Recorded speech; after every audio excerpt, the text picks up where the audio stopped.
Welcome back to the podcast. My name is Doug Sadler with Turnkey Podcast Productions. Today I'm speaking with Jerry Yu, the family money doctor, best-selling author of Fortify Your Financial Kingdom, Build Flexibility and Control into Your Wealth for Generations. Jerry, we've got 6 episodes, 6 chapters down, chapter 7. Here we go. You ready? Yes. Hi, Doug. I'm ready. Let's go. All right, let's do it. So today we're going to be talking in chapter 7 about how to pay for college without ruining your kids. Now, I want you to define ruining for a second, because there would be many parents that would say, hey, I've ruined my kids well before college savings go on. So what does ruining as it relates to paying for college mean? Well, the reason I use that word ruining is because, I'm a Chinese descent, right? So I came to the States when I was in high school. So, the Chinese mindset, which I talk about in the earlier chapter, is, hey, we were always taught that, hey, just focus on school. Don't worry about college money. I have already set up for you, just focusing on your school. But then, so what happened is a lot of time when I was in college, my family is not wealthy. So I had to work part-time at Carl's Jr. to make some pocket money for myself. But then, I see all these kids that, they have no value of money because everything was paid for by their parents. So they end up going out to parties and they're going out to do stuff on the weekend, have a lot of fun. But then end up taking them 5 to 6 years to graduate because they don't know how expensive college is, because they have no concept, because all the parents are paid for it. So they take their sweet time. So, that's one way of ruining a kid in that aspect. But then the second way of ruining, because I see a lot of my American, college friends are because the family says, hey, kids, when you're 18, you're on your own. As far as college tuitions, you figure it out yourself, right? So a lot of time, the students will bear a student loan. Then we hear this all the time. A lot of the students, once they graduated, they started working, they have to pay out that student loan. So a lot of time they throw a big party in their mid-30s because I finally pay off my college loans so they can start their life fresh. So that's also what delay a lot of kids, on their career, or even delay their set up a family because they have this heavy student loan they have to pay it off. So that delay a lot of process. So that's why I use the word ruin, because either way, the kids, there's some consequences that kids have to suffer. So there's this thing called a 529 plan, and I want to spend just a moment just talking about that for a second and maybe some of the limitations. So can we start with what a 529 is? Sure. The 529 it was a very, very hot topic in the 90s and 2000. So basically 529 college saving plan, it originated back in the late 80s in a state like Florida, Wyoming, and Michigan. Okay. So not until 1996, the government put the section 529 into the Internal Revenue Code. So basically 529, again, the name is college saving plan, which means that you save this money. The grandpa, grandma can put the money in, the parents can put the money in, auntie, uncle can put the money in for this kid to go to college. But the 529 is designed to pay for the higher education or master's or, doctorate degree for the college tuition. That was the product. That was what it was designed for. So that's what the 529 college saving plan in a nutshell. Okay. And then I know there's got to be, based upon, all of the tax codes that are out there, there's got to be some limitations to what the 529 can provide. So can you share some of the limitations of 529? Sure. Again, the annuity, let's talk about the benefit first. The benefit of 529 is when you put the money in, it's going to compound on a tax-free purpose. Okay. It's going to be compound tax-free. And when you use this money for higher education, college or master degrees, and anything that's going for related to the higher education, you can use this money tax-free. So it's a great tool for your money to compound and pay for the college. But the downside, one of the major downside is, again, it's a college saving plan. So you can only use for education purposes, right? So if your kid is got a full ride into Stanford, and what are you going to do with the 529 money? You accumulated $500,000. The kid is full ride. What can you do? And if you want to use anything other than education, you're going to suffer IRS penalties and income tax are due. So that's one downside. It's not very flexible.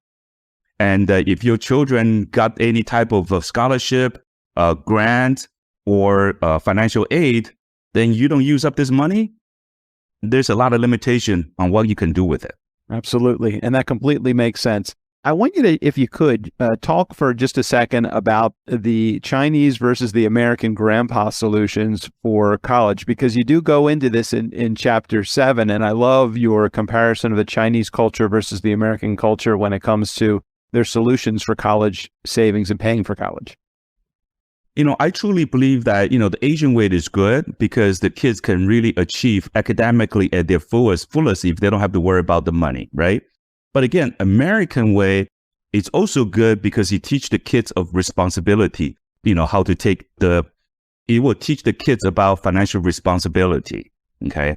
So that is the Asian way and the American way. So what I do value the both point of view, but I do think that there is a great hybrid system that we can put in is because if my son, Aaron, when he goes I got his college money all saved up, okay, using life insurance. I can talk about that later, but I have all Aaron's college tuition money is already saved up. But when he goes to college, I'm going to say, hey, Aaron, you go to college now, your tuitions, dude, you're on your own. You got to figure out how to come up with the tuitions. So of course, he's going to apply for a scholarship, grant, or take a part-time job, or take a student loan, okay? I will let him pay the interest on the student loan or to pay the student loan so he work part-time, he work hard, he knows it's hard to make money. But I have this money sitting aside, compounding 4 years while he was in college. So he understands the value of money. He understands hard work. Nothing comes free. There's no hand-me-down. So when he graduated from university, as a graduation gift, I could have said, hey, Aaron, you did great. You achieved, what you wanted. You start your career now. As a graduation gift, Mom and I was going to pay off your student loan. Won't that be a nice present? Because the money's already there. But yet he doesn't know. He still work part-time. He still try to finish within 4 years to go to the start of his career. But then he doesn't have to worry about paying off student loan until he's age 35 or 40. Right?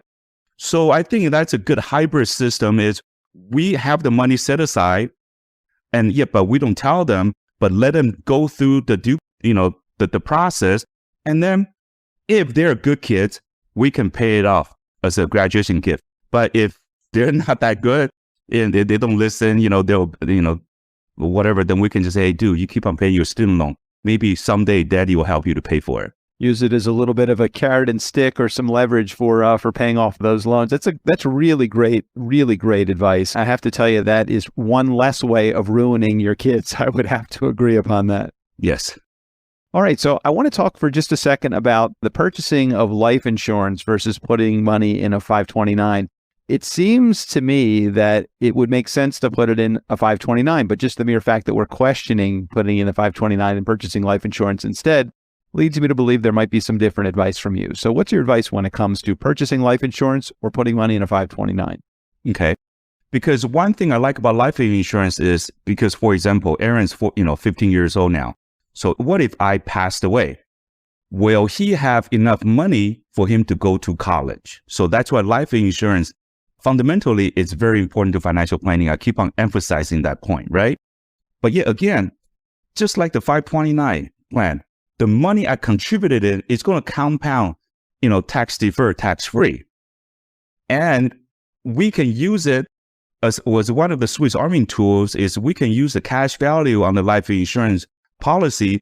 We can pay for the college tuition when Aaron graduates. And there's no limitation like the 529. So I think it's more flexible tool to use. I mean, if grandpa wanted to set up a 529, that's great, but we should tell grandpa to put the money into the life insurance. I think it has more flexibility and less limitation and still gross tax deferred, tax free. I think it's better of the both. Great conversation, great topic, and certainly a topic that I know will gain valuable interest from our listeners as well. If you haven't had a chance to check out Chapter 7 in Jerry's book, please make sure you take a moment and do that. Thanks, Jerry, for sharing today. Oh, thank you, Doug. For next episode, we're going to talk about Chapter 8, which is called The Sandwich Conversations. I'm really curious about what the sandwich we're going to be making in the next episode would be. For more information and to get a copy of Jerry's book, Fortify Your Financial Kingdom, build flexibility and control into your wealth for generations, just head to rainfinancialservices.us or check the link in the show notes. Thanks again for tuning in.